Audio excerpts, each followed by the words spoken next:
This is a bit of business on behalf of learmedia.tv and the British and Irish Trading Alliance. Welcome to the show. My name is John Fitzgerald. A bit of business brings together interesting topics and interesting people for the BITA community and our wider business global audience.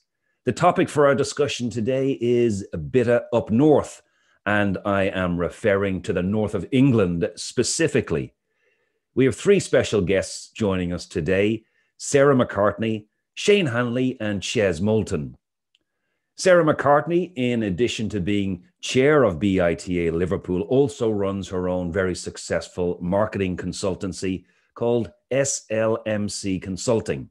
She brings a huge breadth of senior management and leadership experience to the table for all of her clients and has significant cross-functional experience in sales, marketing, and customer service. She has been there and done it. Now she helps her clients to do exactly the same. Shane Hanley is the newest BITA Liverpool board member and is a very successful serial entrepreneur. After working for the family firm of used office furniture in Galway in Ireland, he headed for pastures new in Liverpool, and he liked it so much that he stayed. Shane then set up Go Green Office Furniture in September 2014, and its massive warehouse stocks thousands of items of new furniture to equip the boardroom or the reception area, along with desks, chairs, and storage units to furnish offices. Ches Moulton is a board member of BITA Leeds, the newest BITA chapter. He is also known as the Stress Master and is a leading authority on stress management. His career spans more than 25 years, during which time he has been a highly sought-after executive coach, psychotherapist, and trainer. During his time as a business performance consultant, Ches has served as an advisor to both private businesses and government in Canada, the Caribbean, United Kingdom, Africa, and the Middle East. He is also the author of the international bestseller, Choice and Change. That's it, folks.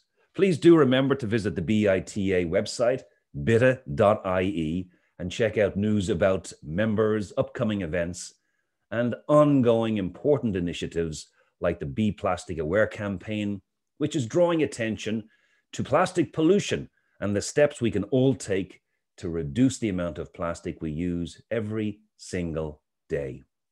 Sarah, Shane, and Ches coming up next. Please do stay tuned. Okay, we're now live with Sarah McCartney, Shane Hanley, and Ches Moulton. Welcome to you all. Morning. Morning, John. Hello. So our first question today is from a viewer in County Cork in Ireland, and this is a fun one.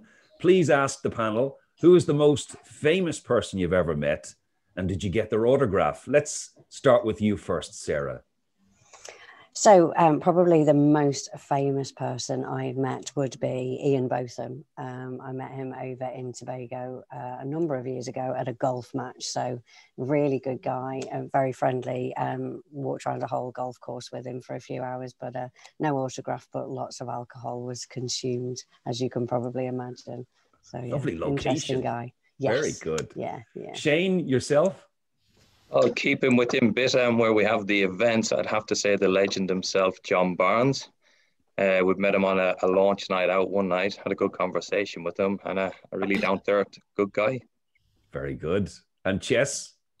I had the opportunity to be on some business in the Oval in Bridgetown in Barbados one day. And as we were concluding our business, I happened to look over and Brian Lara was coming off the field from his batting practice, and he was the only one having batted. It was only three of us in the entire Oval. And I asked the gentleman who I was conducting the business with if he'd introduce me. So he did. We chatted for about 15 minutes, and he was happy enough to give me his autograph. Oh, wow. Evidence to back it up as well. Very good. Appreciate that. Excellent. Well, look, our topic today is BITA up north, and you're all flying the flag for BITA Liverpool and BITA Leeds, so no pressure there. And I want to touch on several areas, but let me start with you, Sarah, and go back in time a little to 2017 when BITA Liverpool first started. If I go to Google and type in business networking in Liverpool, I get about 1.8 million hits. So I guess the message is there's lots of choice in Liverpool from a networking perspective. So what attracted you to BITA in the first instance, and why did you get involved? So yeah, you're absolutely right, John. When you do search Liverpool and networking, you could network every day of the week at a number of times of the day. But the thing for me with BITA, I was introduced to it through a luncheon by one of my clients. And it was such a refreshing group of people, an amazing community that were very engaged with the people and how we could build that like-minded business presence without the pressure from a lot of networking that you see, which is very specific on referrals and who do you know today and what can you achieve for us today. And BITA just seems that refreshing approach, that it was more about that relationship and the long game. And a lot of business gets done, but it was just a really nice environment. And I met Paul Whitnell at that luncheon at the Hard Day's Night Hotel, which our luncheons are infamous. I know Shane referred to them earlier with our friend from Liverpool Football Club. That's where we hold ours. And what he was trying to achieve and grow from what he'd started was just an amazing opportunity to get involved and support that network. And it's been quite a journey since then with, significant growth for BITA Liverpool. And you're up to 50 members or so now? Yeah, we've just hit over 50 members and we're just in the process of expanding our board. So the last 12 months has been an interesting challenge since COVID. So we've obviously had to move everything from our normal outdoor sort of networking on a monthly basis and on our quarterly luncheons. We've had to move everything online, and that's weekly. So it's been a tough old year, but we've grown still. We've had new members grow through the year and join us. And now we've got our expanded board to really help us shift and engage with a number of more construction-centric businesses up here. Although we're not limited to construction, we do see that is an area we really want to focus on for now. And that's where Shane comes in, being a member for a number of years, and has now joined my board officially last week. Well, congratulations, Shane. And that's part of the reason I was interested in having you on the show today, because you've been a member company and now you're joining the board with Sarah. And clearly you've gone on a bit of a journey as well. Can you talk us through, again, why you were attracted to BITA and then why you decided to join the board? I think I was invited to a dinner in Anfield, the stadium where the events are held, in 2018, I think it was. So I went there and I was blown away with the turnout of the people, the caliber of businesses that were in there. And then I met with Sarah and then with Paul. And then we progressed to meetings after that and we become very close. And we were a very young company, hadn't really got any direction of where we were going. So by sitting with the team, there was a lot of input from BITA that could help us grow into a professional company that we are today. So since that day, I think as all the members and people involved, we all became very close friends and doing business without any pressure. Whereas a lot of the other networking groups was all about money this and get this in and get this person in, and it wasn't enjoyable. So I think as time progressed, we were doing a lot with BITA, helping them. I enjoyed it. So it wasn't like it was work. So a year later, we actually won Small Business of the Year award in the Savoy, which was a big achievement. And it came as a massive shock to us on the night, as you can remember, Sarah.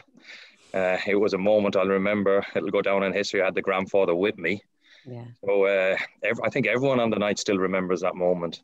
That's it. So I think moving along, privileged to be asked to be on the board, but I feel before this, I feel like I was part of the board and I was very involved with BITA. So it's just the next progression for me, and looking forward to 2020 was a difficult year, but we're in 21. We've all got through it.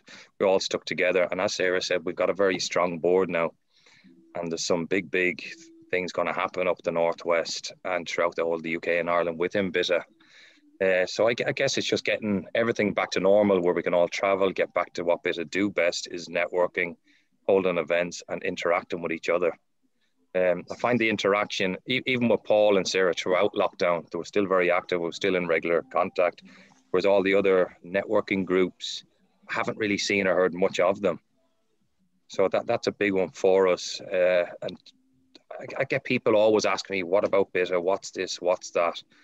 And I just give them little introductions, and you find your own way. And 9 times out of 10, a lot of these people have just joined, haven't they, Sarah? Yeah. So it's been amazing.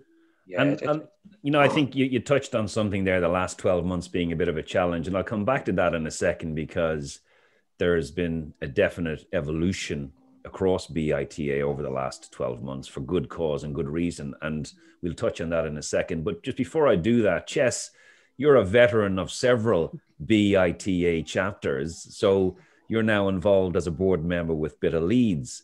And the newest chapter, and launching sort of back end of last year, mid-pandemic.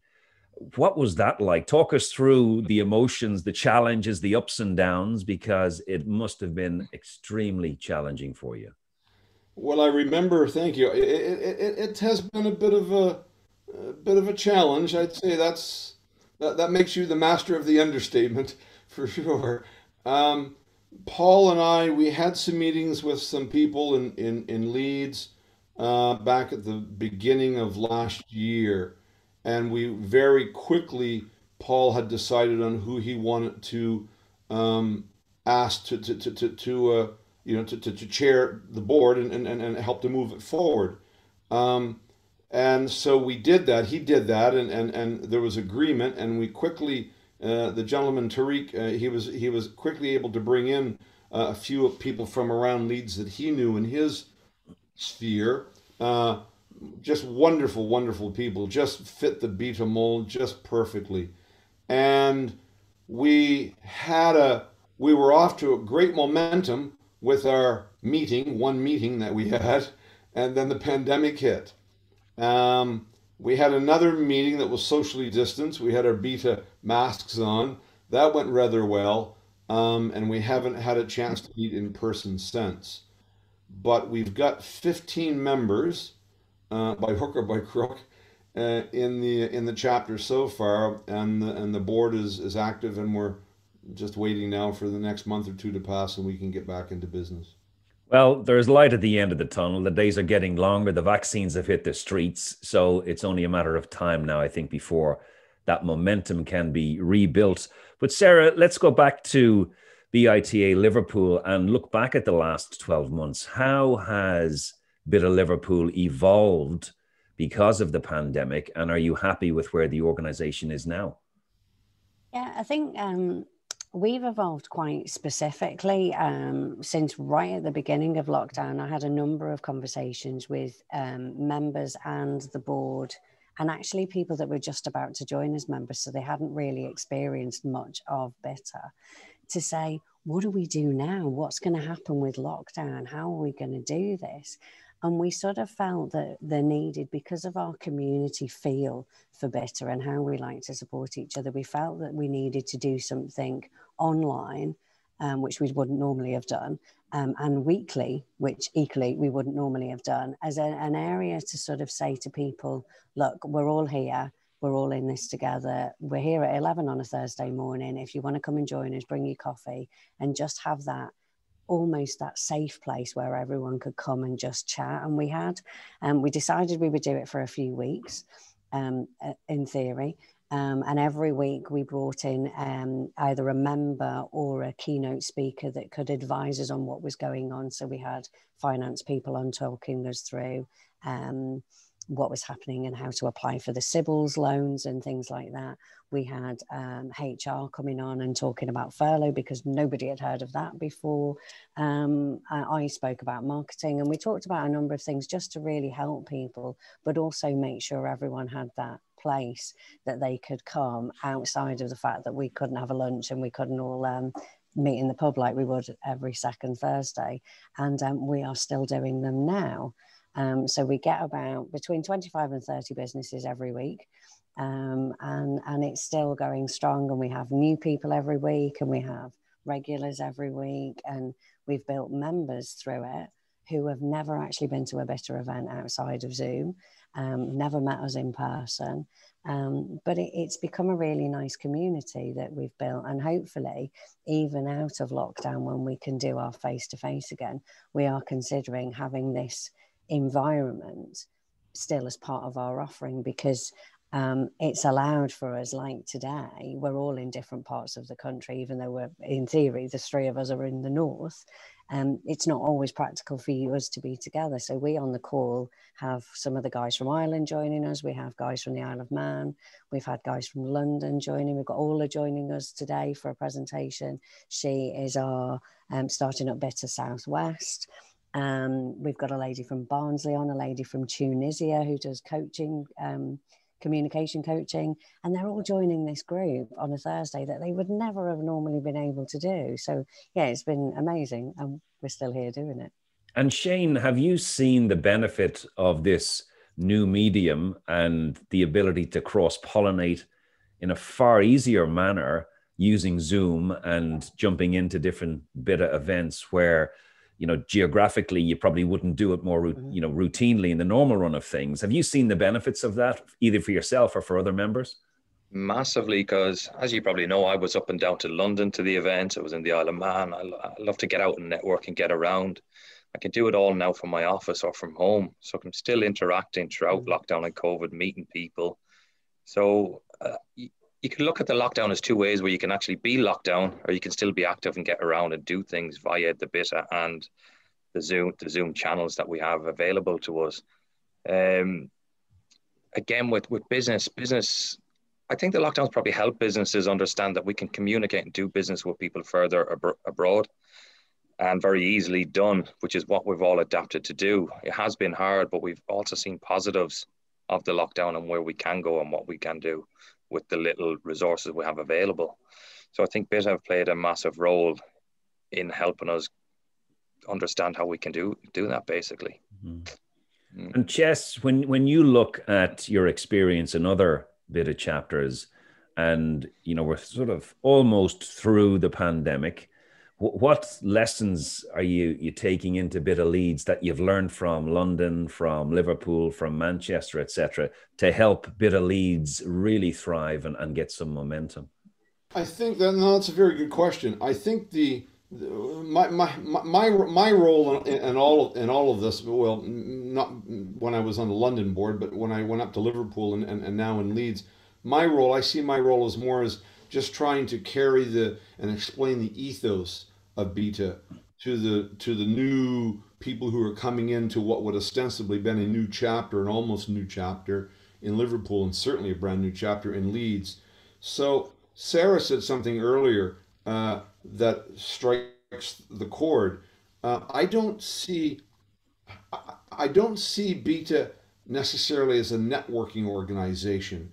I see it as an organization where people are relationship building, and that's part of the slogan. We're people that know people that help people. It's that last part that attracted me to it, that they help people, and I was able to add some value, and people have added value back to me as well. It's a give and take, but it's building the relationships.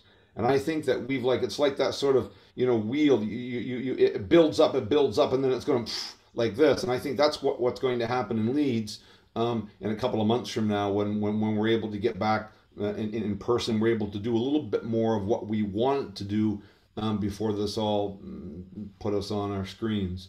So I'm looking forward to that. I know the board up there is. We've talked about it a couple of times, and there's that beautiful tension, that momentum that's building, and it's going to explode into a lot of relationships building over the course of the next 3 or 4 months, and we're looking forward to it. So Sarah, coming out of the lockdown and looking forward over the next 12 months, what do you think the biggest challenges and opportunities are for BITA Liverpool and BITA Leeds and BITA Manchester? I think the challenge that we're going to have is a positive one, in a way, if you can say a challenge is a positive. I think we've got a lot of people and a lot of members that are desperate to get out and meet and get back to how they knew BITA.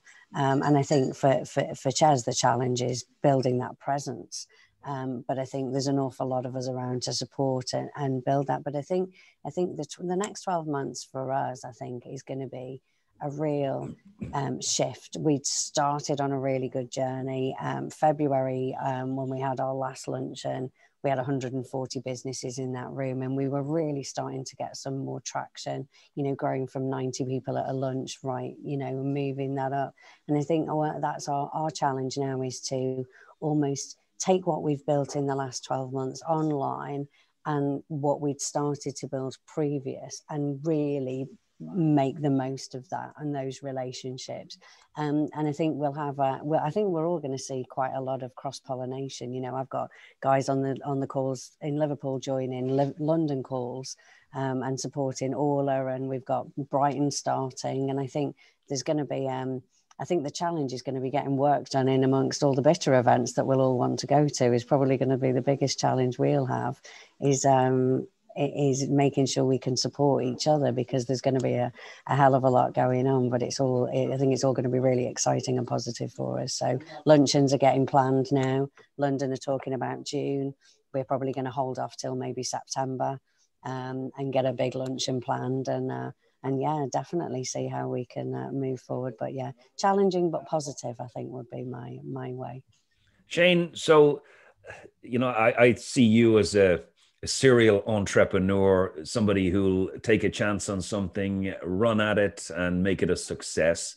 And you've done your fair share of networking. And when you look around, clearly you're very heavily involved in BITA, but what can BITA learn from other networking organizations, either positively or negatively? I think Ches touched on earlier, it's the last part of the slogan, is the people that help people. A lot of networking people will sell you the dream, but I've never actually experienced what they've sold at the start. BITA never really sold anything to me. It's just like, come along, see if it's for you, if it's not for you, and see what happens. There was never any pressure. As Ches said, it's relationship building, and that's the biggest part of BITA. So people go into network and expect to get business, and that turns me off people when they come up and say, there's my business card, can I do your business, can I do this? The thing is, I already have people doing these services for me, so I'd rather build a relationship with you over 2 months, 6 months, a year, 2 years if it is, and then give you the business. But a lot of networking people seem to go in and just push all the time. Whereas BITA it's all about helping people it's a giver's gain. The more you help other people, I believe, the more you get back in return. And that's what BITA is probably at the forefront of. For me coming onto the board, it's very easy for me to say to a friend, look, this is BITA, come along, see what you think. If it's for you, it's for you. And as Paul said, it's not a members gathering group. It's quality over quantity. And if everyone is on the same ethos, well, then it's a no-brainer for people, really.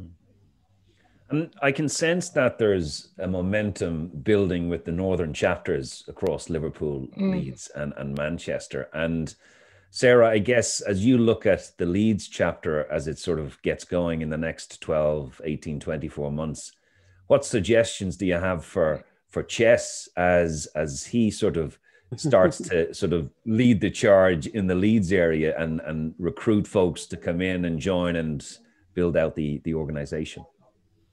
I think the big thing, Ches has been around BITA for long before Shane and I were involved. So I think, he can probably give you a roadmap for a successful BITA chapter better than I can. But I think we've just got to stay strong with this. And the big thing that I've been saying to my board, and I know Ches will be an advocate of this, is we've just got to make sure that we support who we've got.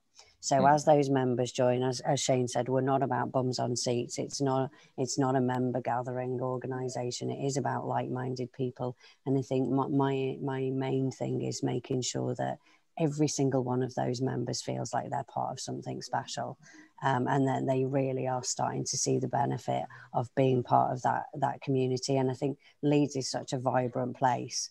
With such growth, and then I think the guys, 15 members without actually having more than one face-to-face as a standing start, I think is amazing. So my only thing, and Ches will know this already, is we just need to keep pushing, keep pushing and keep engaging with these guys and supporting them and making them part of that whole BITA community in the UK and Ireland. Well, Ches, Sarah's put you on the spot there. You're the master architect here. So what do you think are the three key ingredients that go into a successful BITA chapter? People, people, and people. We look after our own. We tend to go deep in relationships with people. The first question we ask people is, how can I help you? Right? What do you need? It's about putting out, not about, as Shane was saying, not about trying to get in. We want to put out. I think BITA is becoming known in the various cities and towns and around the UK and Ireland. I think we're starting to become known as a community organization, not a networking group. And I think that's, if I can't speak for Paul, but I would have to believe that that's probably part of what he would want for the for the overall organization, for BITA, is to become known as a community organization. We're into the communities and we're into the people who are into the communities. So look, I know we're tight on time today, folks. So I just wanted to finish with one question and ask you, if you were creating an advertisement for BITA and you were using three words to describe the organization to somebody, what would those three words be? Shane, you first. Sorry to put you on the spot. People that know people that help people. Okay, that's more than three words, but I'll take that. Well, three slogans, eh? Sarah, what about yourself? Business, community, relationship. Very good. Ches? I can't beat that. I have two of them. I was struggling for the third one. Sarah's put it all together in a nutshell. That's it. That's what it is. Business, community, relationship. I think that's a nice place to finish our discussion today. So Sarah, Shane, Ches, thank you so much for being with us today. Much appreciated. Ladies and gentlemen, this has been A Bit of Business. My name is John Fitzgerald. All the best for now.